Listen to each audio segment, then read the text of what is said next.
YouTube's darkest videos. This is a 33-minute video. This is long. It's scary. We need to lock in. How about YouTube's happiest videos? Yeah, but the thing is, that's not going to do as well. You know, that isn't that depressing? That won't do as well? Because nobody fucking gives a shit about happiness. We just want to see the darkest shit. Why is that? Should I turn my light off? I'm going to turn my light off. I'm going to pee. Everybody get ready. Go get water. Go get food. Go,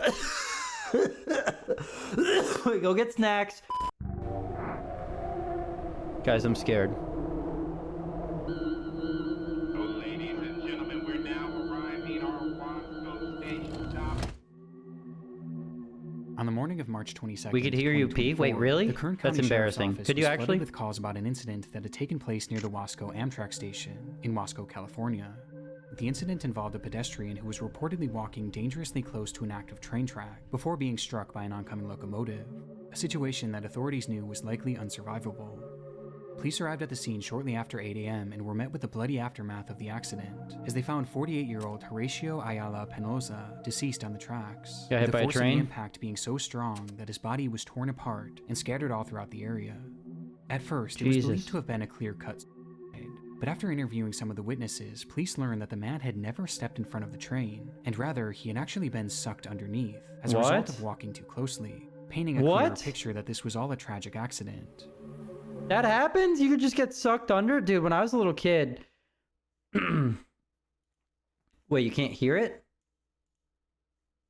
But as police were... What do you... Oh, the pee. Oh, okay. I thought you meant the video. I got scared. When I was a little kid, like, the train would come by and we would, like, run and jump on it and shit. But it wasn't, like, a fast one like that. It was, like, a fucking... One of the ones, like they were standing by, like, delivering fucking... crates and shit, so they were kind of slow. But they did say some of my friends would go in the middle and it said that you could float. I don't know if that's true or not, but they said they could float, like the two because trains coming by, if you went in the middle of them, you just fucking, I don't know. Conducting these interviews, I think I was lied to now that I think about it as a grown adult. As apparently, Horacio wasn't the only one on the tracks around the time of the incident, with there allegedly having been one other man standing nearby, a man who took off shortly after Horacio had been killed. And strangely, witnesses believe they saw the man reach down and pick something up before leaving. For the officers on the scene, finding this man became the next obvious order of business. But by this point, he had already found himself a few blocks away, where he was spotted by a group of construction workers. The group watched as the man walked towards them, appearing to hold some sort of large item in one of his hands, the same item that had been taken from the train tracks. And the closer he got, the clearer it became what exactly this thing was. It was a human leg. Following video is recorded by one of the construction workers at the scene. Oh, this guy looks fucking crazy, bruh. For some inexplicable reason, when the train had dismembered Horacio, this man had run over and picked up his leg, and he was now waving that leg on the sidewalk yeah, he's of the fucking main crazy. road, with the construction crew claiming that he had been banging it against the fence as he walked towards them. And Oh my god, imagine someone fucking holding a human leg, banging it on the... Oh my god. Coming towards me with it? No. Upon the realization, a wave of fear washed over the group, as they were unsure what this man had done to get this leg, or what he would do next. Though that was something that even the wildest of imaginations could have never predicted. Oh! Oh, hell no! As the man looked down at the leg and began eating it, as the workers watched on in horror. Officers arrived on the scene immediately after this, and when they asked the man what he was doing with the leg, he explained that it belonged to him, and that he was taking it to a nearby hospital. That's fair, it's his leg. But it was obvious to it's everyone his leg, that he could do what he wants with it. Missing any his of property. Legs, with the officers having to go as far as to prove it to him by making him roll up the sleeves of his pants and touch both of his legs. His explanation was completely nonsensical. No, Barry, oh hell no. What do you mean, me? I didn't tell the guy to do it, okay? I am not involved in this, okay? The fact that he was literally eating the leg just minutes before, leading to officers immediately... That is not what I would do with the leg if I had the leg. His name was Rosendo Tejas, a 27-year-old man who had been experiencing homelessness and had been living on a street near the train tracks, with police determining that he did in fact have nothing to do with the actual death of Horacio. Is it just straight mental illness or is it drugs? Like what makes you eat that leg? At the time, where he would first witness the accident, and then for some unknown reason, take Horacio's leg and start eating it. It appears as though this was the result of a combination of both drugs and alcohol, as he was found carrying narcotics when he was taken What into drugs? custody, and he had just been captured Because ain't by no amount of security alcohol cameras is gonna make me purchasing eat a alcohol leg. at a nearby liquor store just hours before the incident. That's But why what's you so guys don't interesting about drink. this footage is just how Bad for normal you. Rosendo seems. In fact, the people working there knew him quite well. This as is he the stopped type in of shit almost you end daily, up in where he if was you fucking described as drink. being polite and ordinary, including on the day of that incident. In fact, it said that at first the shop owners didn't believe that Rosendo could have possibly done this, but it seems that whatever substances he had taken that day. Oh my, what the? He looks changed him. fucking creepy.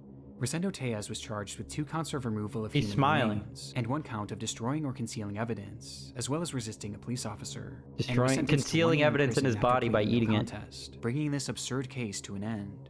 However, his unsettling behavior will forever live on in one of YouTube's darkest videos. Is he in jail though? What? Fun of Halloween should not include mischief. Guys, he's got to be fucking locked up forever, right?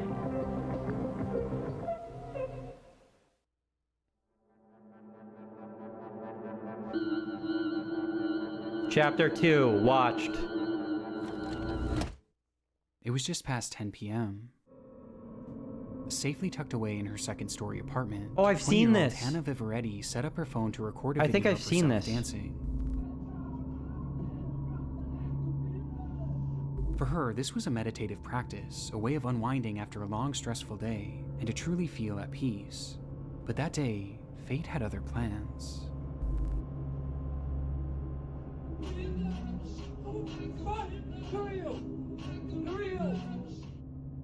That's terrifying. As Now, Hannah I've was seen dancing, this. something off camera caused her to stop dead in her tracks and yell, "Who are you?"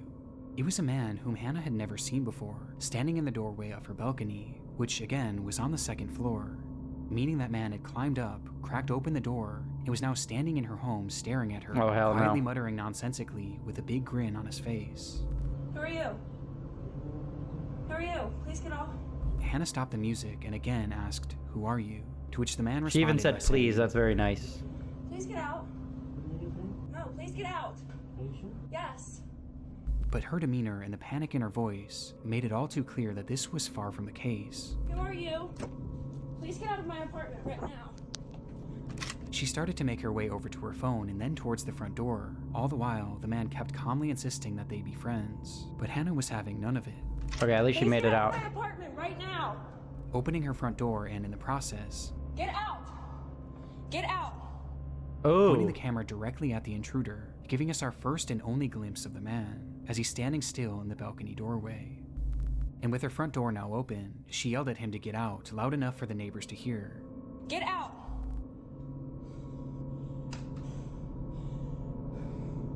Which finally caused the man to retreat.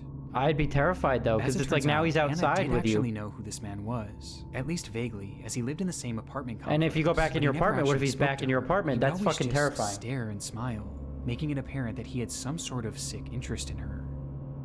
As for why he entered her home that night, it's fairly obvious that his intentions were incredibly sinister, with Hannah recalling that during the entire experience, his hands never left his hoodie pocket, making her wonder if he was holding onto some sort of weapon that he may have been planning Bruh. to use on her. I But could never thankfully, because of live her after swift that. Like, I'd be reaction, fucking we'll never terrified truly every know day what for he the had rest of planned time. that night. Days after the incident, police would arrest 36-year-old Angel Moses Rodriguez Gomez and charge him with stalking, second-degree assault, third and fourth-degree burglary, and malicious destruction. How of long if property. jail time is But that though? surprisingly, shortly after his arrest, they allowed him to walk free on bail. No. And given that he lived in the same apartment complex as Hannah and clearly knew where she lived, this decision was incredibly controversial. Oh, he lived with there? Hannah herself stating in an interview that, "I just don't think it's fair that he's walking." Wait, did he freely live there? Second-degree assault, third and fourth-degree burglary, and malicious destruction of property. But surprisingly, shortly after his arrest, they allowed him to walk free on bail. And given that he lived in the same apartment complex Oh my as God. Hannah and clearly knew where she lived, this decision was incredibly controversial. How the with Hannah fuck do they herself allow stating that? in an interview that, "I just don't think it's fair that he's walking freely right now, and I have to watch my back at every angle." No. Thankfully, the court's decision would I not would- lead to any further escalations in the case, and today Angel no longer lives in the country, but the footage is incredibly chilling. I'd have to move nonetheless, back home and it until sent he me was down a gone or rabbit something. hole of Fuck home that. invasion videos late the other night. And here on YouTube, I came across countless unsettling examples. I've One seen that such video example before. comes That's from Saratov, fucking Russia, terrifying. and shows a woman moments after being awoken by the sound of knocking as she lay in bed in her apartment. It was around 4:30 a.m., which was already unusual enough, But things became downright horrifying for her when she realized that the knocking wasn't coming from the door, it was coming from the window. It's the goddamn winder. Oh, hell no. Don't know. No, who opens that? Oh, hell no! Outside of her window was a man, banging his head against the glass over and over again. And equally as disturbing, this woman's unit wasn't on the first floor. Oh, she was what? 2 stories up, and she didn't have a balcony. What? Across the street, a neighbor filmed the incident What? as it happened, showing us that the man was standing on one of the building's gas pipes while he continued to strike the window. Eventually, these hits grew so forceful that the glass started to break, and his head began bleeding profusely, finally leading to the man stopping, but not in the pursuit of entering the home. It's crazy too, because I've always felt so safe on the 2nd floor, and all this shit's happening on the goddamn 2nd floor.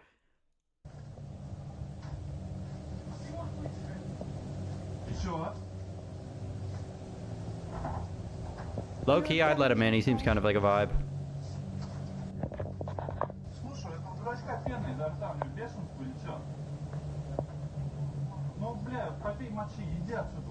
As he instead climbed to a different window where he attempted to peel it open with his fingers. But by this point, police had already arrived on the scene, and eventually the man would be forced down and placed under arrest. Forever. That When you looking just for an arrest him explanation forever. As to why this man was doing this, it appears that he was under the influence of bath salts during the ordeal. Oh But my aside from god. this, I couldn't What find any makes other someone want to do information. bath salts, dude? I've never seen like a fucking good, like every person that's been on bath salts has been the scariest high, I feel like, of anything. About the man's identity or whatever became of him. But I was able to find that this clip doesn't tell the entire story, as the woman behind the camera actually spoke Shit to got a my local anxiety reporter going wild. and Same. provided I'm ready for someone to just fucking start banging their head against my window or walk into my room from like some place that I could never have thought that anyone could be. additional context to the ordeal, which only made the story more terrifying. At first, he knocked with his hands. Then he began to peck at me at the window with his head for an Peck, hour and like a half bird, without like he's like a little stopping. bird. After that, he started shouting my name to the whole yard. He was foaming at the mouth. His whole face was covered in blood. Oh my and he god. shouted that I he would wanted to literally talk to accept me death. I'd and probably that he pass needed out. me. I'd probably The most die of a heart terrifying attack. Part of the statement being that she had no idea who this man was, or how he could have even known her name. Oh my The god, he idea knew of her both of name. these That's intruder fucking videos wild. featuring people whom the victims had never even spoken to makes them especially unsettling, as it shows that you really never know who's watching and who might be obsessing over you. That footage But is incidents crazy. like this can be equally as chilling when the intruder is someone that you do know. Mohammed Amana was a 26-year-old man living in Orafur, Sweden, and had been dating a woman named Maria. But after several run-ins with the law, Mohammed's lifestyle just became too much for her, and she eventually decided to end the relationship. This caused Mohammed to become enraged, an emotion that was only further heightened when he discovered that she was staying with a male friend of theirs. And on the 25th of May, he would show up at his doorstep and ask to speak to Maria. Oh no. Inside, the male friend and Maria both refused to let him in and told him to leave. And for a moment, he did, though only temporarily, as he would return minutes later. Who said to watch time this? This is armed one of my with favorite a YouTube ladder. channels, I'm not gonna And lie. noticing what he was trying to do, the homeowner began Like for recording scary with his cell stuff? phone. En stege. En stege. Okay. Like true crime scary shit? Vad gör du? The man behind the camera asks, "What are you doing? Are you going to fight me?" To which Mohammed said no, he just wanted to speak to Maria. Tror du kommer upp? No, hell no. Tror du kommer upp här? Bro, I'm only living on the first floor from now on. As he said this, his demeanor the was third. unsettlingly calm as he continues making his way up the ladder. Mohammed, du kommer inte upp här. Du kommer inte in i mitt hem. Du kommer inte in i mitt hem, Mohammed. With his demeanor being so calm that the cameraman couldn't tell if Mohammed was a threat or not, though it wouldn't take long for him to get his answer. Oh no. Du kommer inte in i mitt hem. Därför han högg mig med en kniv, man. Han högg mig med en kniv. In an instant, Mohammed struck the cameraman, causing him to retreat into his room, closing the sliding glass door just in time for Mohammed to step on the balcony and brandish a large Oh kitchen my knife. god. En stor köttkniv. Såg ni det? Oh no. Oh hell no. Han krossar glaset med en sten. Nope. Still dazed by the attack, the man holding the camera retreated even further into the house, while Maria had already run into the bathroom and locked the door behind her. There better The be a door that window in there. Mohammed would quickly rush over to. Mohammed, There better be a window in there. släpp in mig på där så han kommer in. Han kommer in, Maria. Mohammed, hugg du. Mohammed, du hörde mig redan. Bro, he's and fucking desperately just tried to open, chilling even there. trying to use his knife to turn the lock, as that lock was the only thing standing in the way of what he was there to do. What exactly that was is unknown, as police would manage to arrive on the scene within minutes of this footage being taken. Thank fucking They God. would arrest Mohammed before he was able to get to Maria. But it's clear based on the fact that he had a weapon on him and his desperate attempt to breach the house. I'm surprised he didn't kill the didn't just guy. want to have a conversation. In the end, the man filming was left with only minor cuts. Mohammed was sentenced. And the to 2 guy years in prison, filming, as the well as guy a filming literally didn't run that far. He like kind of like fucking, like he watched him bust the window open. Like I would have been gone. I would have been gone already. Or like ran and got my own knife or something. Like he just kind of was like watching. I guess he just kind of froze up. I don't know. It's scary. Sweden, leaving us with 3 haunting videos of 3 disturbed intruders, whose true intentions will thankfully never be known. Yeah, all these people were safe, thank God. Holy shit. It's the spookiest time of the year, a time when the consumption of horror movies and dark YouTube videos reaches its peak. But while fun in the moment, the true terror of consuming this content often occurs long after the credits roll, when you close your eyes to go to sleep, only to feel the sickening feeling of paranoia, every creak in your home sending a jolt of panic throughout your body, making you wonder if someone or something is inside your house. Like, I don't think I would run because if the girl is in the fucking bathroom, you can't leave her, you know? But like I would definitely get a fucking knife. Sleepless nights feeling uneasy within my own home, never quite feeling safe and secure. Percent off your very, You know?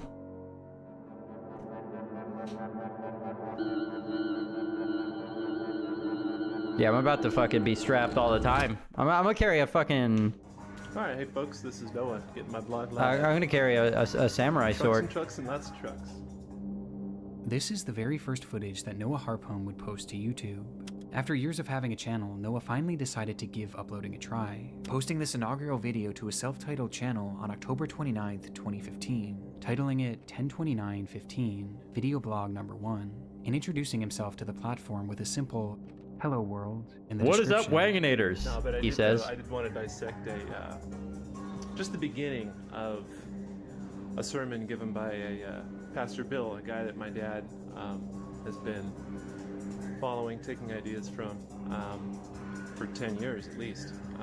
He and his family. What is this guy In the listening video, to? Harpham paces throughout his home and discusses a priest named Pastor Bill, whom he believed was influencing his father and his family, and clearly not in a good way. I've been ignorant of it for a long time, so I wanted to look at it. One day Brad will be on one of and these I challenged compilations. him just Okay, to take hell 15 no, do not put that energy out there into the world, okay? minutes of this. Yeah, YouTube sermon. darkest Though he gives videos, no it starts to mean, context what as is to up, who this pastor Wagonators? is, only mentioning that he had been ignorant of the situation for a while, and that this video was his response after trying to expose the truth to his father. Been waiting. Carry pepper and spray since waiting, you have to take the and, bus haven't by heard yourself at anything. night. Yeah, I used to always have a knife on me going to work. Just gonna just, when I had to post take my the reply, train. and I guess that's how I'll start my blog. Again, what this truth is unclear, as the lack of information makes this video a confusing watch, and ultimately it tells us very little My about coworker who at Noah Spencer's was, gave it to let me as alone the other a. people he We was did a Secret discussing. Santa. We did a Secret Santa at Spencer's, and this coworker dude got me a fucking knife, dude. I was standing in front of the store, and he came up to me and he gave me a little wrapped box, and I'm like, "Oh, yo, like, what up?" Like, and he's like, "Oh, here's your Secret Santa gift."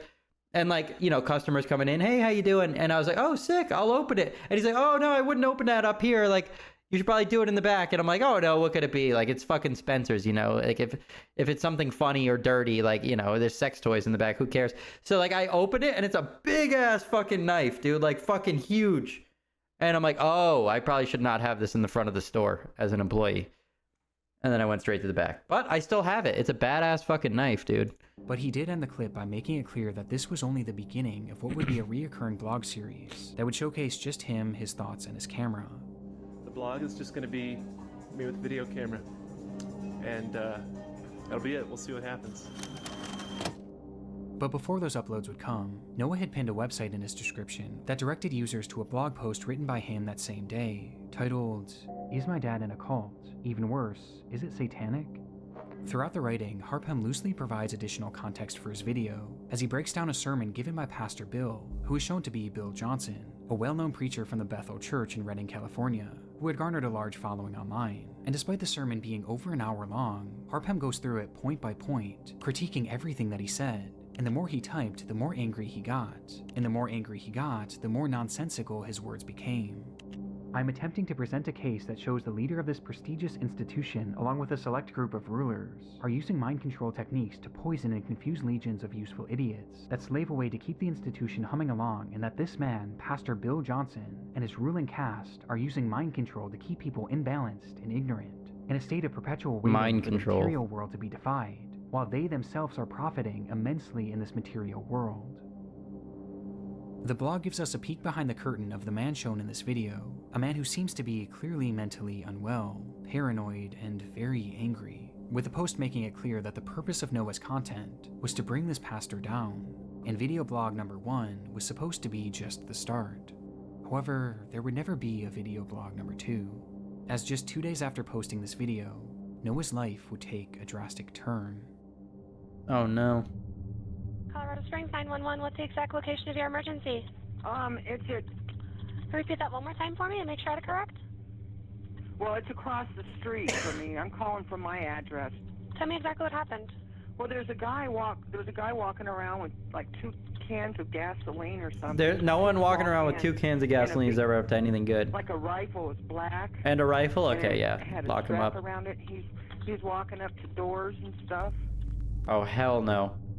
At 8:35 a.m. on Halloween morning, a woman named Naomi Bettis called 911 after witnessing a suspicious man walking around her neighborhood in Colorado Springs, as she watched him carrying several cans of gas, as well as an AR-15 God damn. that was hung over his shoulder. How's She this didn't guy know getting at his the hands time on this fucking that shit? This man was her neighbor, Noah Harpham. And then I seen that he walked into the building, and the glass window at that business is broke.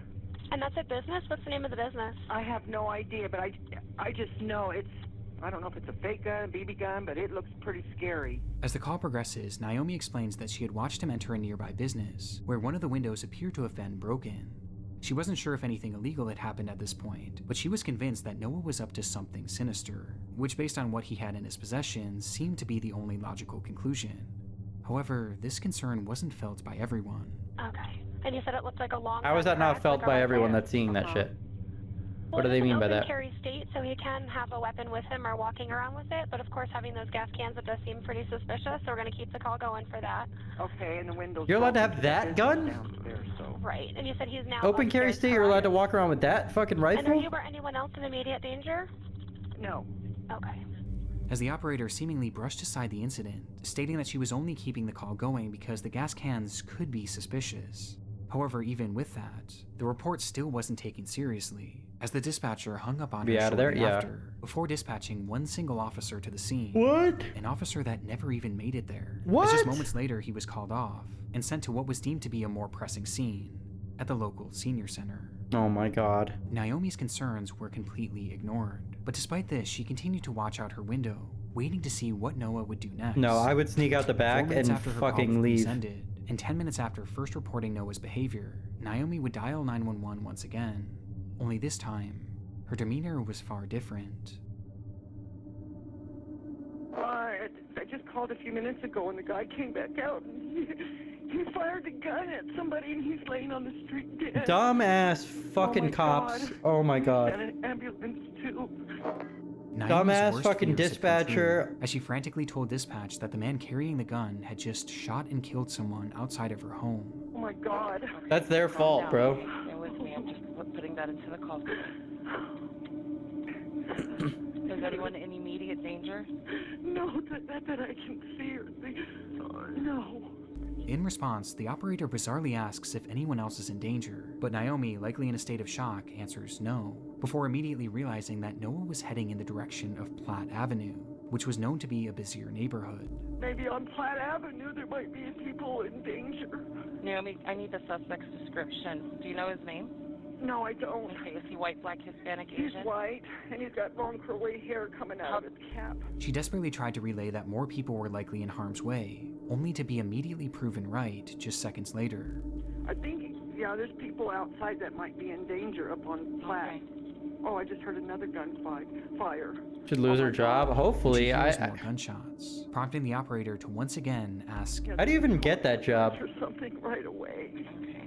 Is anyone in immediate danger? Only people up on Platte, maybe. All right, I am sending the paramedics to help you now. Like, Stay she on the did not line give and a I'll tell you fuck. Exactly what to do next, okay? It was Do only they then not that the monitor operator these would tell calls and be Naomi like, that okay, police you and did a medical horrible personnel job, were finally you're being not dispatched to the working here scene. anymore? But by this point, it was far too late. In the moments after Naomi had made her first 911 call, Noah Harpham would first attempt to light his house on fire using the 2 cans of gasoline, though this, however, failed and caused him to quickly shift his focus. Noah instead stepped outside and brandished his rifle, immediately pointing it directly at Andrew Mayers, who had been riding his bike in the neighborhood, and after seeing the gun, the man stopped and begged him not to shoot, to which Noah responded by pulling the trigger multiple times, killing him instantly. Jesus. With Andrew Myers being the man that Naomi had seen laying dead on the street. From there, Noah began walking up the street where he would eventually see 2 women sitting on the porch of a sobriety center, where local women went to get help. This with could have their been drug and avoided, alcohol that's crazy. addictions. And upon noticing them, he immediately started shooting, striking and killing both Christina Galella and Jennifer Vasquez. Noah walked for over a mile after this before the police finally caught up with him, and when they called out for him to stop walking, Noah turned and immediately opened fire, leading to a massive shootout.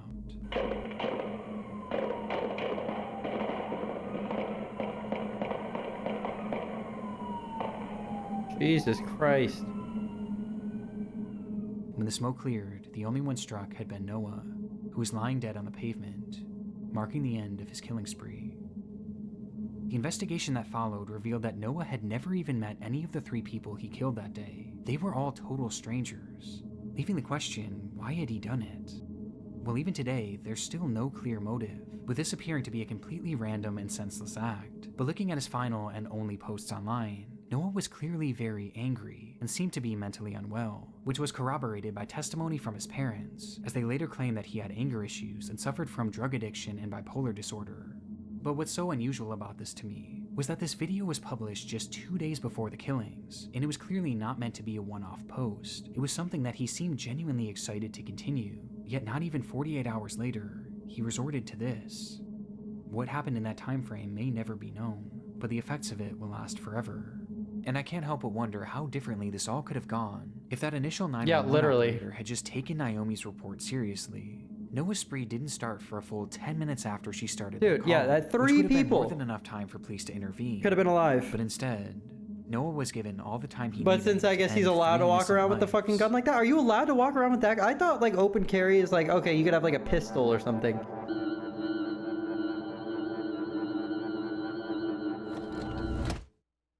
It wasn't an attraction for the faint of heart. Oh, fuck that. Standing over 1,300 feet above the ground, the Deoghar ropeway was built to take tourists up and down the Trikut mountain in Jharkhand, India. It was the tallest cableway in the entire country, offering an unparalleled view of Deoghar and the picturesque landscape around it. Would you guys ride that? Because of this, videos have long since been posted on YouTube showing just how dramatic of a ride this truly is, with one such video being recorded on April 10th, Any adrenaline junkies in the chat?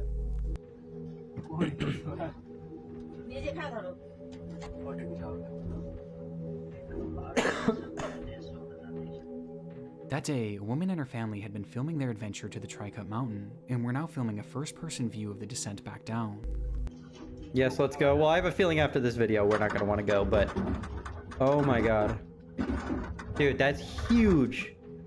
It wasn't the kind of place for anyone with a fear of heights, and the loud sounds of the car passing the I do support kind of have a towers fear of only added heights. to the anxiety of the trip. But the group filming I hate this all roller remained coasters. relatively calm, quietly conversing to themselves, seemingly unfazed by the spectacular height.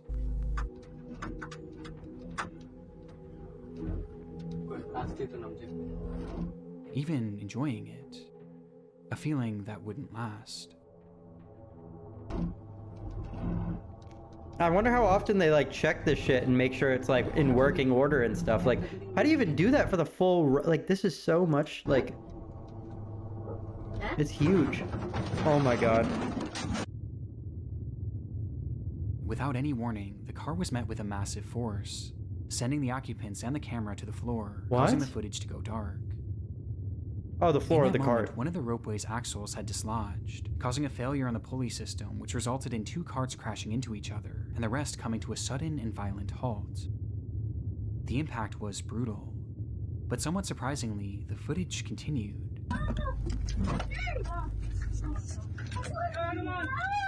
Oh, hell no. They're surprisingly calm. I'd be screaming at the top of my lungs. showing just enough to reveal that the ropeway and the cabin these people were in were both still intact. Like, you Before guys the saw me recording playing came to an Roblox. end. Like, imagine this This scenario. group had Hell no. survived the impact, but the nightmare was far from over. News of the collision quickly spread throughout the region, leading to the scene being flooded with rescuers and news crews alike, with everyone trying to figure out what exactly was happening, and the initial prognosis was grim. In the impact, one man in a separate car had been killed, and many others were left injured. Jesus. And making matters worse, due to the broken axle, the ropeway was now no longer operational, meaning that the 70+ people spread throughout the various cars were now stuck. Oh Some my of them were god. still suspended over 1,000 How do you even feet get in up the there? air. It seems so high. It was going to be an incredibly difficult rescue operation, just given the height of the ropeway alone. And ultimately, it was determined that the Indian Air Force would utilize their special top-of-the-line helicopters to fly over the cars and lower down ropes with harnesses Damn. attached to them for survivors, That's who then crazy. would strap themselves in and be hoisted up to the helicopter above using an electronic winch. It took hours for them to even make their first attempt, before finally trying their approach on a middle-aged Hours? man Oh my god, who imagine stood being on his trapped in that rescue shit for strap and was hours. then slowly pulled up towards safety.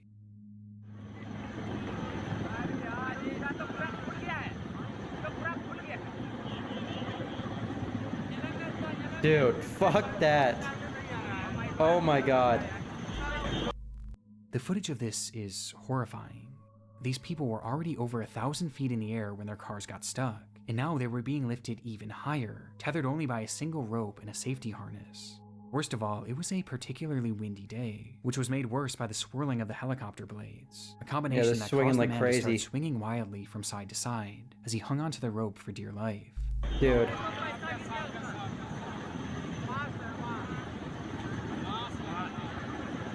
Oh my fucking god.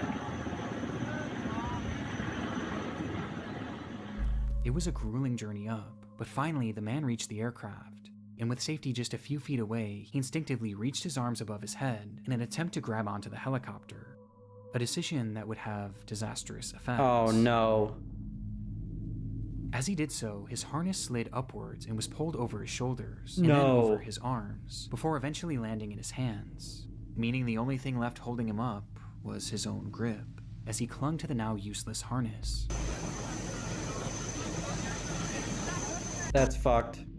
For a full minute, he dangled there, just inches away from rescue. Meanwhile, the rescue crew searched the craft for something they could use to safely hoist him in, but before they got the chance... No, dude. I mean, yeah, no, you can't hold your own body weight like that for that long. That's The man fucking slipped crazy. out of his harness, momentarily catching himself on the side of the helicopter itself. But by this point, his strength was gone, and seconds later, his grip would fail for Are they good. not able to pull him by the arms? Dude, imagine being the people in the Causing him to fucking cart plummet watching this approximately too. 2,000 Hell feet no. to the ground below, killing him instantly. For those waiting to be rescued, the sight was especially horrific. Yeah, as they watched that's the man fucked. who they thought had made it to safety fall to the ground right in front of them. The fear they must have felt knowing that soon it would be their turn is unimaginable. After this, the rescue crews I'd be began more making scared to be tweaks their saved. operation, which started to lead to a few attempts going off without a hitch. But the entire process was incredibly slow, as a full 24 hours would pass before 60-year-old Shubha Devi would finally get her chance to be removed from the car. 24 And hours. as she started her ascent up to the helicopter, the wind also caused her to start swinging wildly. Oh no. So wildly, in fact, that the winch used to lift her suddenly stopped working, leaving her hanging there, only moving side to side rather than up towards safety. As she hung there, rescuers on the helicopter frantically tried to figure out what the problem with the winch was. Dude. But before they could ever get their answer, the rope suddenly snapped, causing her to free fall to the ground below. It came After without any 24 sort of hours, warning, that's and from what I got to could be one find of the worst online, ways to there fucking isn't a go. definitive answer as to how this happened, but either way, it resulted in Shubha's tragic death. It took a total of 48 hours for the last of the survivors to be rescued and finally brought 48? to safety, an unimaginable amount of time in an unimaginable position, with survivors having to watch two people fall to their deaths before them, unsure if they too were going to meet the same fate. I'm suing.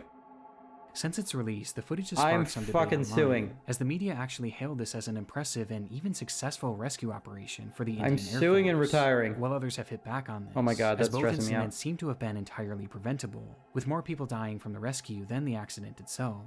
though ultimately there were no repercussions for the rescue crew, with the only punishments being dished out to the operating company DRIL, which was accused of not properly maintaining the ropeway and not following proper safety protocols. It was even alleged that when the initial crash happened, I want the $40 people billion operating the if ropeway this at the happens time to me. actually fled the scene and never even called Nothing authorities. less. But I'm not sure if this was ever actually proven.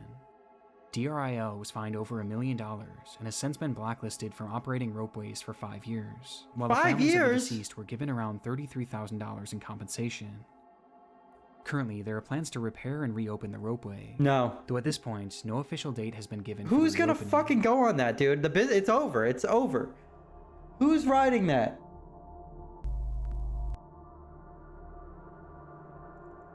Who the fuck is going to ride that, dude? I would not. They have to be just like not know, like they have to hide the history of it. 2 days without food, not knowing if you're gonna die or live. Yeah, that alone is already terrifying. And then watching other people die while trying to get rescued. Fuck that. Dude, hell no. I don't like heights and fucking with that. I don't even like fucking with roller coasters. Like, I know that, like, they're fine. And I know that they're, you know, safe, whatever. I don't care. There might be stats that are like, oh, you know, if you ride a roller coaster, you have more chance of dying in a car crash. I don't give a fuck. I don't give a fuck. Also, I'm always the skinniest person anywhere I go. And, like, a lot of them are like those, like, everybody puts the thing down and, like, you know, other people are bigger than me and then there's space and I fucking hate it. I don't know. I don't do roller coasters. I always feel like I'm going to slip out. I don't like heights. I don't like any adrenaline shit. It's not for me. Although I think I will probably go skydiving one day. I think it's inevitable that I go skydiving one day.